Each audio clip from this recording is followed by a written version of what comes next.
الغيث ينسكبوا. أيها السائلون جميعا، أيها الإخوة الحضور، السلام عليكم ورحمة الله تعالى وبركاته.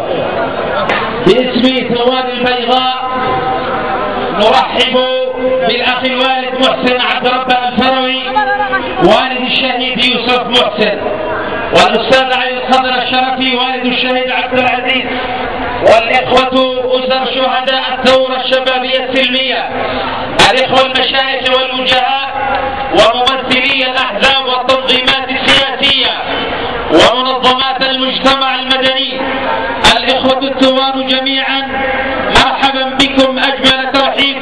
حللتم أهلا ونزلتم سهلا، يا مرحبا بمن وصل على الرؤوس والمقال، قلوبنا هي المحل ويا فسيح المقعد.